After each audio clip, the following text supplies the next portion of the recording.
Dark Mirror, Chapter 1. Plunging through the void between dimensions, Takanuva, Toa of Light, could hardly believe what had happened to him in the last day. While patrolling the shores of Metronui, he had been attacked by a creature he later learned was a shadow leech and barely survived. When he awoke, he discovered that his light had been partially drained, leaving him with the ability to fire light from his left hand and shadow from his right. His rescuers turned out to be members of a secret organization called the Order of Motunui, who tasked him with a vital mission. He was to bring important information to the Takanuva and Cardanui, and if he failed, the 6 Toa were surely doomed. The fastest way to get him there was using the power of a mask of dimensional gates worn by reformed member Brutaka, but the mask was ever so slightly damaged, and the ride had already been a rough one. A circle of light opened ahead of him. He plunged through it, hoping he had reached Cardanui in time. Instead, he landed flat on his mask in the familiar surroundings of the city of Metronui. Or was it familiar? The city was intact and beautiful as it had been when he left, but something was odd. There were statues of Toa everywhere, Tahu, Gali, and the others, but not in their Nuva forms, as they had been before they transformed. There were other statues, too, of Toa Takanuva did not recognize, and looming over them all was a massive sculpture of a Kanohi mask. The mask of intangibility. How long have I been gone, wondered Takanuva, and who decided to redecorate? He spotted a Matoran he knew well, Kapura, scurrying quickly through the street. Takanuva stepped in front of him and said, "Wait, friend. I don't think I've ever seen you run before. What's the hurry?" Kapura looked up at him. There was shock and fear in the Matoran's eyes, but no recognition. "Forgive me, great Toa," he said so fast the words tumbled over themselves. "Was I not running fast enough? I promise I will try to do better." "Kapura, it's me. It's Takanuva. What's come over you?" "Nothing, nothing," insisted Kapura. "All is well, great Toa, for how could it be anything else with such wise and benevolent leaders?" "All right, I've had about enough of this," said Takanuva. "Where's Taragavakama? Where are the Toamari?" "I don't know who you're talking about," insisted Kapura. "Let me pass, please, before—" The temperature suddenly dropped all around. The next moment, Kapura was locked in a foot-thick shell of ice from his neck down. The Matoran cried out from the intense cold. Takanuva looked up, only to see Tahu and Kopaka standing nearby, frost still drifting from the sword of the Toa of Ice. "Tahu, Kopaka, thank the great beings you're here," said Takanuva. "Something's wrong with Kapura, maybe with the entire city." "The only thing wrong here, stranger, is you," said Tahu. "Who are you? Why are you here? Where is your identity tablet?" I'm Takanuva. I live here. You know me, and I don't know what an identity tablet is." Kopaka raised his sword and unleashed a hail of ice at the shocked Takanuva, knocking the Toa of Light to the ground. Standing over him, Kopaka held the point of his sword to Takanuva's neck. "Well, Takanuva, if that is your name, you are now a prisoner of the Toa Empire, against which you have committed an act of war." To be continued. Dark Mirror, Chapter 2. Tahu and Kopaka dragged a protesting Takanuva to the Colosseum. Vaki guardians saluted and stepped aside to let the Toa enter.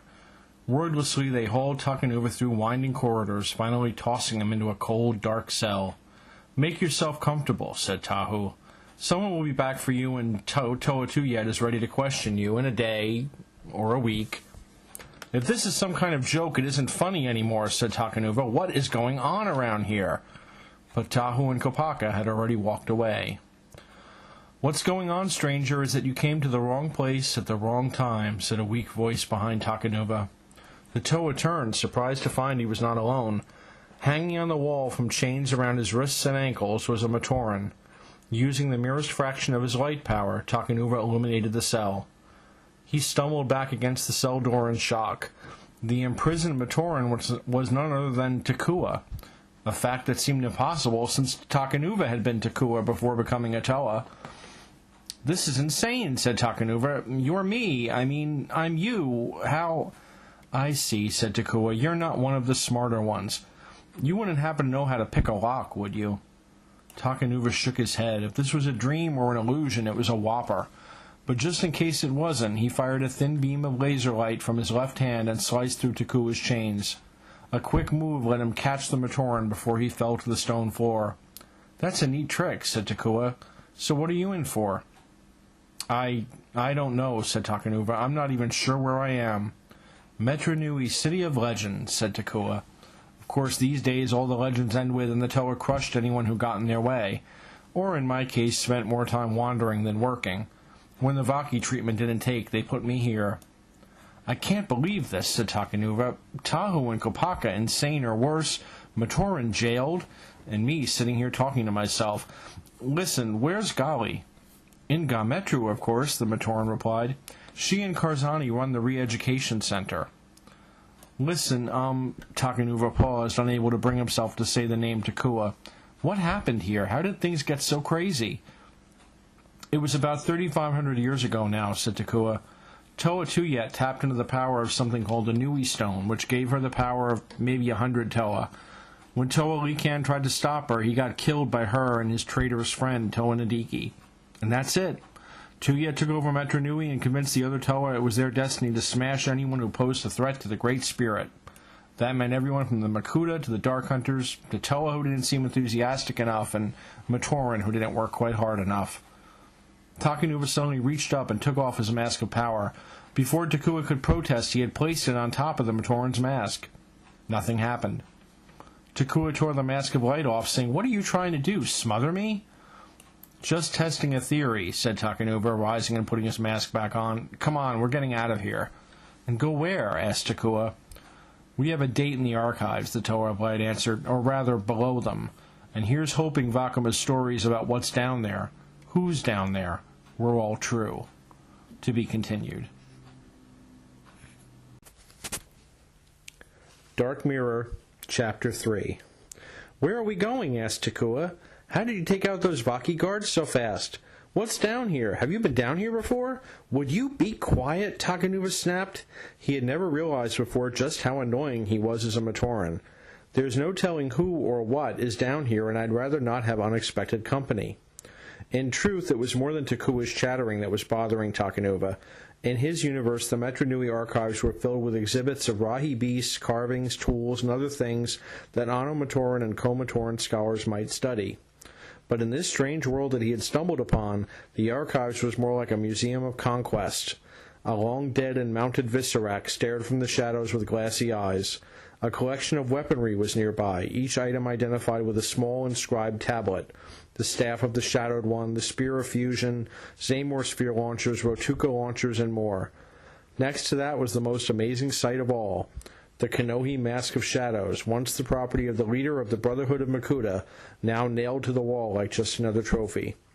Moving further into the depths of the archives, the Toa and Matoran came upon a group of stasis tubes. These were used to keep Rahi in suspended animation so they could be studied. At least that was what they had been used for in Takanuva's universe.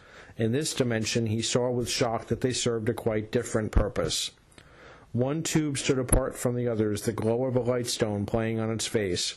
Takanuva wiped the dust away from the crystal and gasped. Inside, trapped in stasis, was Turaga Duma, ruler of Metru Nui. I can't believe this, Takanuva said. Even Toa, as mad as they are here, would never do this. Duma talked too much, said Takua sadly, and coming from me, that's saying something. When Toa Yet took over, he stood up and said that true Toa valued justice and mercy, and she had neither in her heart. You had to admire him for it, all the way up to the moment that they hauled him off and stuck him in there. Takanuva fired a beam of laser light from his left hand, slicing open the crystal case. Takua grabbed his arm, trying to pull it away. Are you crazy? What if there are alarms? You can't do that. I just did, said Takanuva, catching the falling Duma. Consciousness slowly returned to the Turaga. When he saw Takanuva, he said, Who are you? I'm a friend, Takanuva replied. You? A Toa? No Toa is my friend, said Duma. I don't have time to argue with you, said Takanuva. Somewhere down here there is an intelligent Rahi called a Kraka. At least I hope she's here. We need to find her. Something is very, very wrong in this world, and I'm going to need help if I am going to make things right. Help is exactly what you need, Toa, said a voice behind Takanuva. He whirled to see the one figure he never expected. Takua and Duma both backed away in fear. Standing before them was the leader of the Toa Empire, the wielder of the Nui Stone, and the unquestioned ruler of the known universe, Toa Yet. To be continued. Dark Mirror, Chapter 4. Takanuva, Takua, and Taragaduma walked in single file through the depths of the archives, followed by the silent Toa Yet. The ruler of the Toa Empire had not spoken a word since capturing the three of them, simply gestured with her barbed broadsword for them to get moving. They marched for what seemed like hours, through twists and turns, past long-forgotten exhibits, and into regions that probably even the archive caretakers didn't know existed. Takanuva was puzzled. Toa Yet could have just brought them back to a cell on the surface, or for that matter, killed them. Why go on a tour of the archives? Things got even more disturbing and bizarre as they rounded a corner and entered a large chamber. In the back were a half-dozen badly damaged Rakshi and an Exo-Toa armored suit missing its right arm. Even more surprising was the sight of two figures clad in black armor who sprang to their feet at the sight of the newcomers, shadow energy crackling in their hands. Takanuva turned around, but Toa Yet was no longer there. Standing in her place was another Makuta, this one wearing a scarred and pitted Kanohi Hau. When he spoke, it was in the familiar grating voice of the Makuta of Metronui. "A simple strategy," he said. "Toa Yet has left us little choice but to use our shape-shifting powers when we venture out. Even then we risk capture, just as we have captured you." "I don't understand," said Takanuva. "Why aren't you wearing the Mask of Shadows? I saw it hanging in the archives." Makuta gave Takanuva a look that would have chilled the snow atop Mount Ihu. "The mask is warded. If it is so much as touched, Toa Yet and her minions will know at once. She keeps it there unguarded as a taunt to me, knowing I long for it and cannot touch it." The two other Makuta and those Rakshi that could still move closed in. "But you are not so protected, Toa. Give me one good reason why we should not kill you now as your kind has killed ours for so many centuries." "I'm not," Takanuva began, then stopped as he debated how much to tell his captors. These were, after all, Makuta, the most evil beings in the universe from which he came. Here, though, they were hunted fugitives in a world gone mad. "I'm not one of Toa Yet's Toa. My name is Takanuva. I am a Toa of Light." The three Makuta recoiled. Takanuva could understand why. A Toa of Light was the ultimate weapon against beings of shadow. "Listen to me," he continued. "I come from someplace else, where there is no Toa Yet, no Toa Empire. I can't claim I understand what happened here, but I do know this. I don't belong here, and I need to get back to my own universe." The three Makuta were silent for a moment. Then they began to laugh, a horrible sound that echoed throughout the chamber for long minutes. "And just how," said the Makuta of Metronui, "do you propose to get back to this universe of yours, my poor mad Toa?" "By finding the one who sent me on my journey," Takanuva replied, "a being named Brutaka." One of the Makuta nodded. He was tall, with armor lined with short, curved, and very sharp blades. "I have heard legends of a Brutaka. It's said he is a great hero who guards a valuable treasure. But in Matoran legend, every pile of rocks is a treasure, every Rahi larger than a stone rat is a monster, and anyone who doesn't scream and run when the thunder cracks is a hero of great courage." "Very true, Krika, very true indeed," said the Makuta of Metronui. "Very well, then.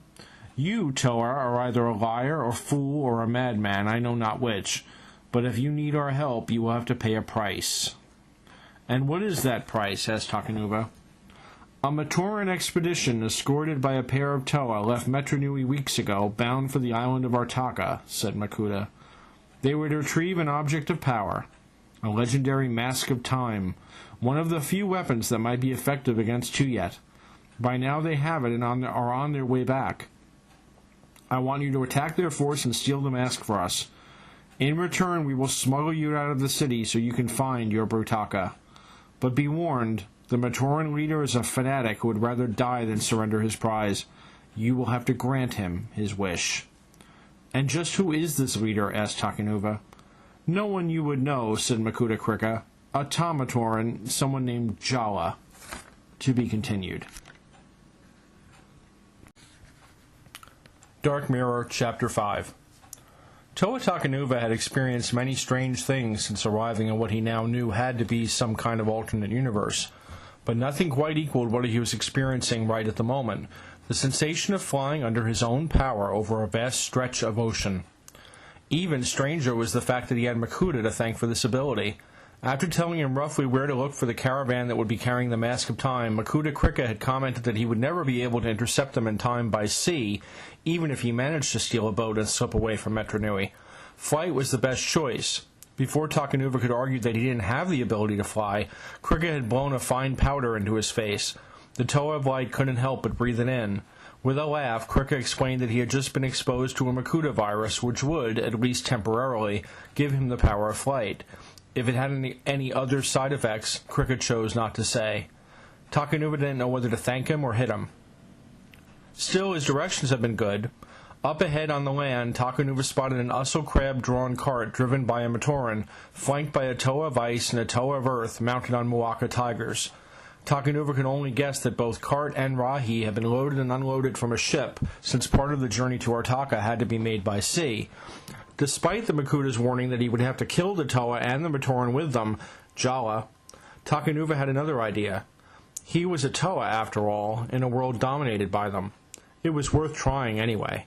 He landed right in front of the cart, prompting Jala to rein it to an abrupt halt. The two Toa raised their spears and shields and took a step forward. "Who are you?" said the black-armored warrior. "Speak or face the power of my seismic spear." "What my grim friend is trying to say," said the Toa of Ice, "is that we were not expecting visitors, not even multi-toned ones such as yourself. Surprises make us nervous, and when we are nervous, other beings sometimes get hurt." "Lower your weapons," said the Toa of Light. "My name is Takanuva. I am here on business of the Empire." "I am Toa Kualis," said the white-armored Toa. "My surly friend is Toa Bomanga. And what might your business be, Takanuva?" "I don't trust him," said Jala. Takanuva barely recognized him in his red Kanohi Komau. "Kodan keeps a record of every Toa in the universe, and I've never seen his name before." Takanuva fired a thin beam of light at Jala, shooting the reins out of his hands. Puku, the Ussel crab, reared up, startled. "When I want your opinion, Matoran, I'll ask for it," Takanuva said, trying to sound like a Toa from this universe. Koalis' response was a blast of ice from his Sub-Zero spear, but Takanuva easily shadowed it with another light beam. Bumanga made a move to attack, but the Toa of Light temporarily blinded him with a flare. "If you're done," said Takanuva. Toa Yet has received word of a plan to steal the Mask of Time. She has decided that 2 Toa are not enough to guard it, particularly you 2. So she has sent me to join you. "And just what makes you the right choice," growled Brahmanga. The Toa of Light thought fast. "Have you ever heard of Takanuva?" Both Toas shook their heads. "How about Gralak, the mighty ash bear?" Again they shook their heads. "And I suppose you haven't heard of the beasts of Mount Ihu, or the flame serpents of the Trencrom Break, or even," he dropped his voice for effect, "even the Koli creature of Gawahi." "We haven't heard of any of those things," said Koalis.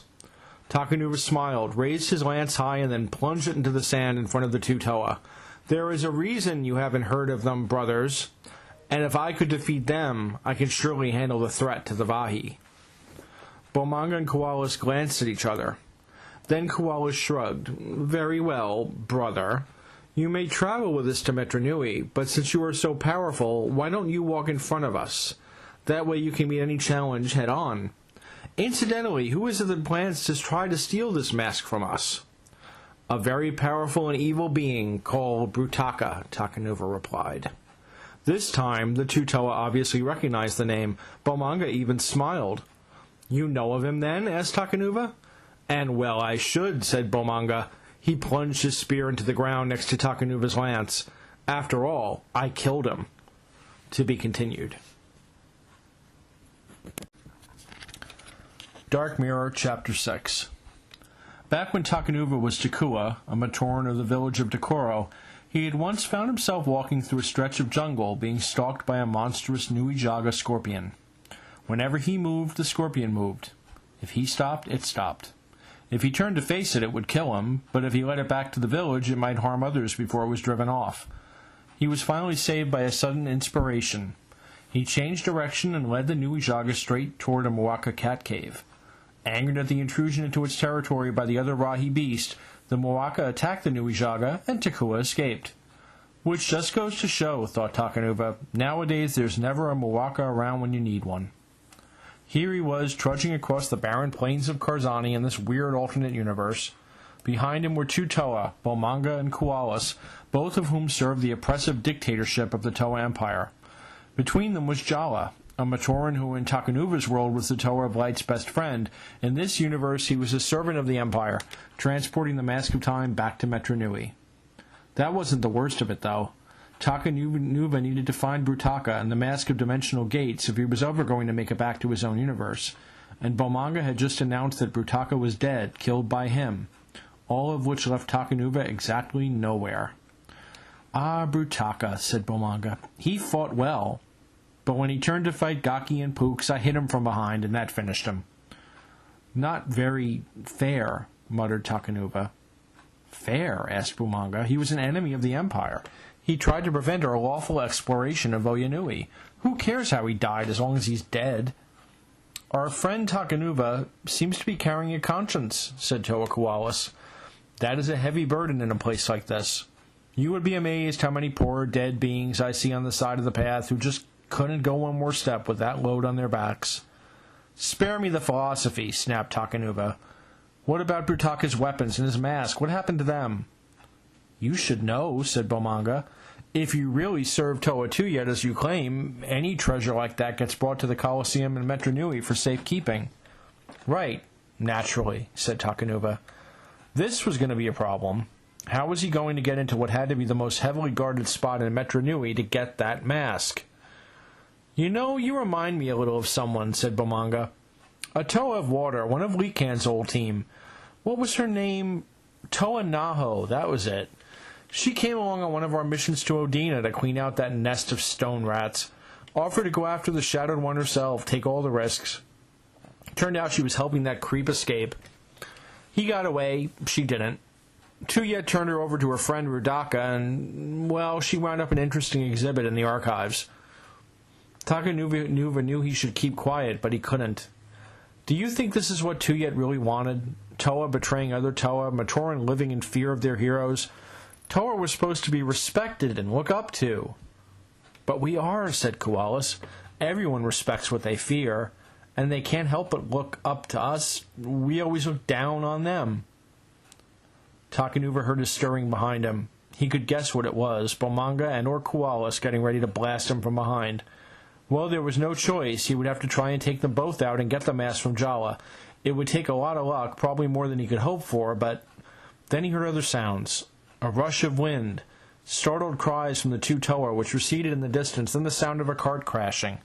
He turned to see a strange Toa standing amidst the wreckage of Jala's Ussel cart. He was retrieving the Mask of Time, which lay next to the unconscious Jala. When he noticed Takanuva, he stopped. "You're not one of them," the Toa of Air said. "That's why you're still alive. Don't make me regret that decision." "Who are you?" asked Takanuva. "What do you want here?" "What do I want?" said the Toa. "I want some peace. But I'm never going to get any while that crazy Toa of Water is running things. So I keep an eye out for things she wants, like this mask here, and I take them from her. That's why if you ever see her list of enemies of the Empire, you'll find my name at the top, Toa Lesevek. To be continued. Dark Mirror, Chapter 7. Under the cover of darkness, Toa Lesevek and Toa Takanuva darted through the sculpture fields of Pometru. They had slipped back to Metru Nui via underwater chute a few hours before. Lesevek knew a few that were closed for repair but still functioning, and best of all, unguarded. "Where are we going?" whispered Takanuva. "The Colosseum is the other way. If Brutaka's mask is in there, that's where I need to go." "Right," said Lesevek, "but if you want to get in and out of there alive, we do it my way, and my way starts at the Throne of Stone." The Toa of Air pointed straight ahead. Not far away there was indeed a huge throne made of rock, mounted atop a base of rock-she parts.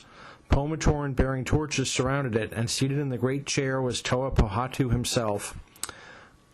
Excuse me," said Takanuva. "I ran into Tahu and Kopaka not long ago, and are you sure this is a good idea?" "Trust me," said Lesevek, smiling. After a few hours, the Pomatoran left to go back to their homes. As Pohatu descended from his throne, Lesevek scraped 3 times with his armored boot against a nearby rock. The Toa of Stone stopped, head turned to listen. Then he said, "Lesevek, you are out of your mind." "It helps," said the Toa of Air, leading Takanuva to where Pohatu stood. "This is my new pal, Takanuva. He's looking for the 5-widget tour of the Colosseum, particularly the Hall of Masks." "Wait a minute," said Takanuva. "I don't understand any of this.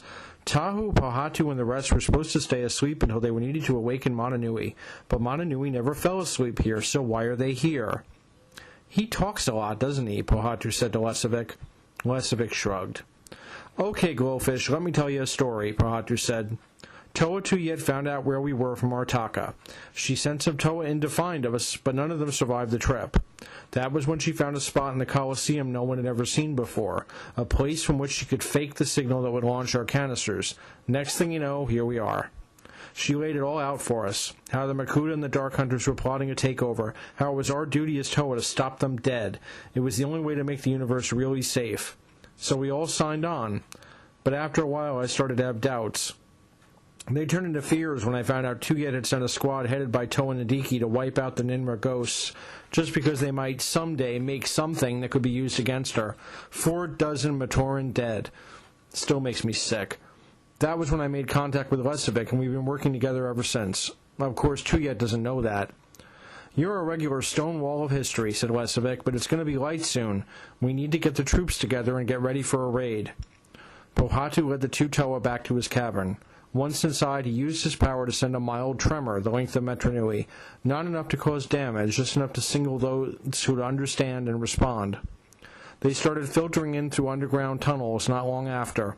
Nuju, Akmu, 3 Dark Hunters, Guardian, Darkness, and Primal, 1 Toa, Krakua, and a Pomatorian that Lesovic introduced as Kodan.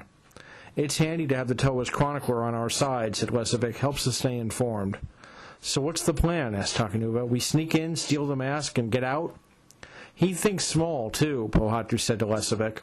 Lesovic shrugged. "Listen, Junior, I don't know where you came from or why," said Pohatu, "but I'm betting Toa Yet doesn't know either, and maybe that gives us an edge. So we're putting everything on one Akalini play. Akmu here has alerted the Makuta in town. Darkness took care of any Dark Hunters nearby who were still on 2 legs. Everybody's in." "In what?" asked Takanuva. "Toa Yet's had her own way for too long," Pohatu answered, grabbing a protosteel axe off the wall. "It's time to take her down." To be continued. Dark Mirror, Chapter 8. Takanuva crouched behind a wall, a wounded Lesovic beside him. All around, elemental power bursts were flying, warriors were screaming, and a disaster beyond his imagination was taking place. It had all started out so well. Lesovic's band had made it close to the Colosseum before being spotted. As planned, Takanuva had used his newfound shadow powers to blind the guards. Pohatu followed with a massive fist of stone that cracked the walls of the huge structure. To the east, Makuta Pterodax led Krika, Kojal, Taragaduma, and Takua into battle. At first they made short work of the Matoran and Toa who guarded Toa Yet's fortress. Then it all went wrong. A Toa of iron appeared on the walls, and a hail of spikes spelled the end of Takua. Takanuva watched in sheer horror as his other self collapsed and died. Kojal fell next, his armor crushed by the Toa's power, and his essence incinerated by a Toa of plasma. Pterodax was forced to pull back. Things were going no better for Lesovic's squad. Primal had run into Tahu at the eastern entrance and killed the Toa of fire, but the sudden appearance of Gali and a sphere of water around the Dark Hunter's head left him to drown on dry land. Toa Krakua hit Gali with a wave of solid sound, blasting apart her mask and armor. Pohatu cried out too late. Akmu had already dashed ahead and slain the fallen Toa of water. He didn't get to enjoy his triumph long. Kopaka flash-froze Akmu, and a swipe from Anua's claws shattered the Matoran into little pieces of crystalline protodermis. Now it was no longer one battle, but a dozen separate ones being fought at once, the lines moving back and forth. Pohatu fought his way into the Colosseum, but found himself too evenly matched with Anua to make much progress. Lesovic fell with an ice dagger in his shoulder, but rallied to blow Kopaka off his post high atop the Colosseum.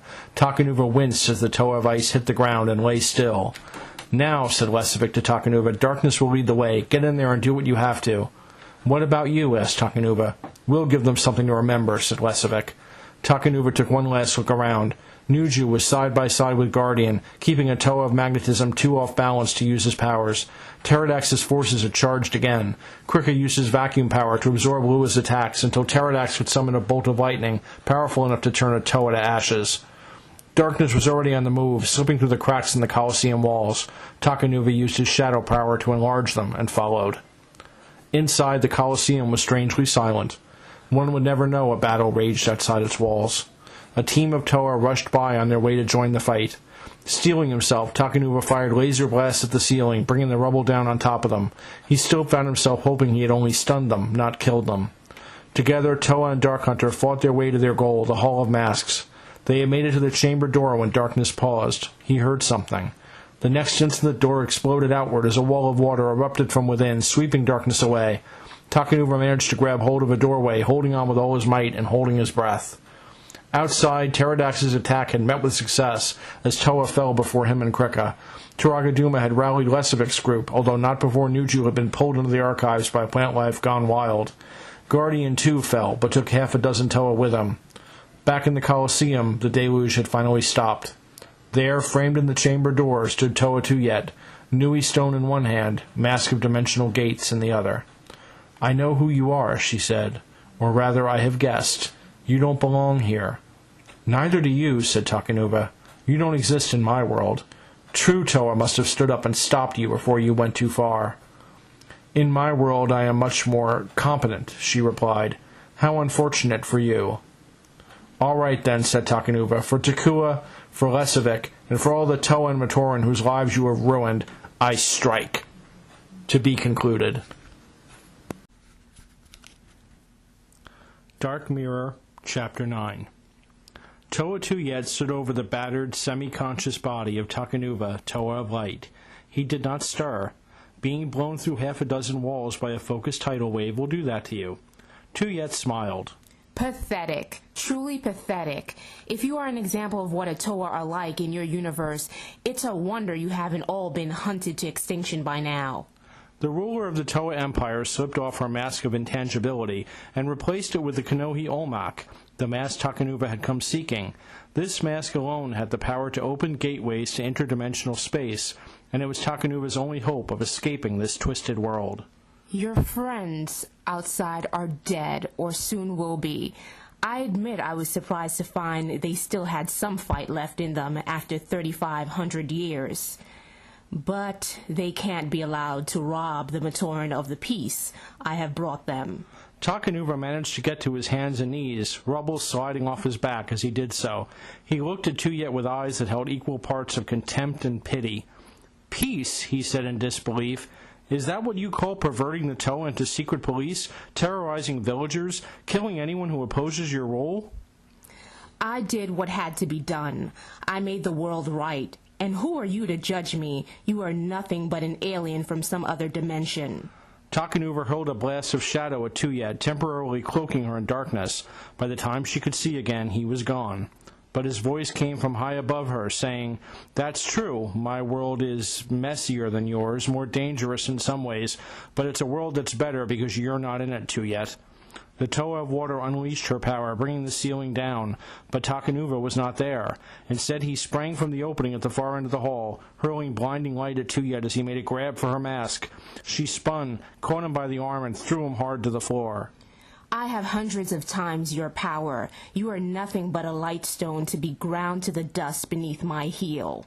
Takanuva attacked again, hurling bolts of shadow and light.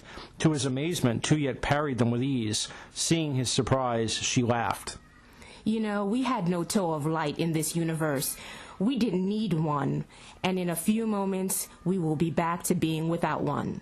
Takanuva charged. The next few seconds were a blaze of battle, lasers turning water to steam, waves crashing against walls, a race to see what would happen first, Takanuva drowning in the tide, or Yet drowning in darkness. When the fight was through, Yet stood once more triumphant. Enough! I have wasted enough time on you. Your rebellion is finished, and now so are you. Yet was about to strike when a strange sound penetrated the damaged Colosseum. Takanuva raised his head and glanced out a hole in the wall. He saw hundreds, no thousands of Matoran marching toward the building, all of them armed. In the distance he could see airships and seagoing vessels carrying other Matoran, Dark Hunters, Vortex, and others. All of them were descending on the city, their eyes fixed on the Colosseum. "Still think the rebellion is over?" Takanuva asked. "Or maybe it's just beginning." The fools! With my power, I can sweep them all away in a flood like no one has seen before. Takanuva looked right into Toa Yet's eyes. Then who would there be left to protect? Who would you have made your perfect universe for? Toa Yet smiled. Very clever, Toa. True, a universe with only drowned Matoran would not be of much to anyone. But they must be taught respect. Why?